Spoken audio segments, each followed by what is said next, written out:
The first topic I thought was important in Chapter 13 was the administration of record labels. There are three different titles you need to know about. At the very top is the CEO, which is a member of the parenting mega executive board over the label. Um, Under that, you have the president and then the vice president.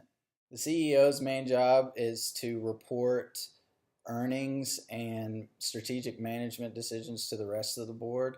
Plus, they're also responsible for getting contacts and external business opportunities. The president of the label is responsible for providing a general vision of operations over the label and also overseeing those operations throughout. Then you have the vice presidents of each department, each specific department of the label, which oversee the operations of specifically their department and the individuals in that department. So all three of those administrating positions team up after signing an artist to suggest who the producer is going to be for that artist's album, the marketing plan, and also the budget for all of that as well. And they also usually strike some sort of strategic allegiance with the artist manager.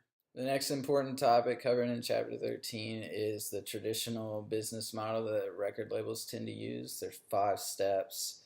The first is finding good sellable talent, emphasis on sellable. The book says it doesn't even really matter all that much how skilled the artist is versus how well fans will connect with that artist and how so that that artist can sell a lot of product and make the label a good profit. Um, and the way they see that potential in an artist and a new act is seeing if they already have a fan base or establish a local image or already sold a decent amount of product for themselves. Step 2 is the creation of recordings that are sellable to the public. And this includes the label providing or hiring rather all the other people that are going to be involved in the creation of these recordings other than the artists, such as musicians, engineers, producers, etc. Um, and this costs labels often from $50,000 to $200,000 per record. Step 3 is the promotion of the product. This is done by using samples of the recordings of that artist and promoting them through radio programs, backgrounds in films, advertisements on the internet, TV even, etc. Because the general public has to hear the artist before anybody wants to even buy it. Step 4 is handling the publicity. This is to provide a background and an image of a certain artist, hopefully an iconic image. And this is done through interviews like on talk shows or even performances through that, or stories from like TMZ or whatever, anything to get the artist's name out there and to shamelessly promote their image to the public off stage.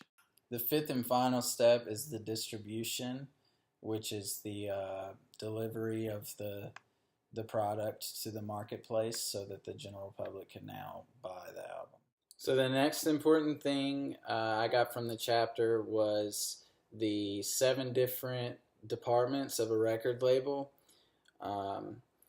The first is the legal department, then there's the artist and repertoire department, then the royalties and payroll department, the developmental department, which has 3 sub-departments of artist development, creativity development, and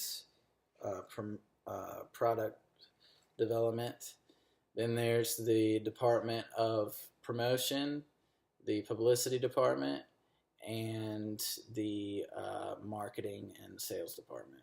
And the last important thing that I need to talk about from the chapter is artist branding. And basically, what branding is using the artist image that consumers connect with. It's using that image to brand the merchandise or the product coming from that artist so that more consumers that connect with that artist would buy the product.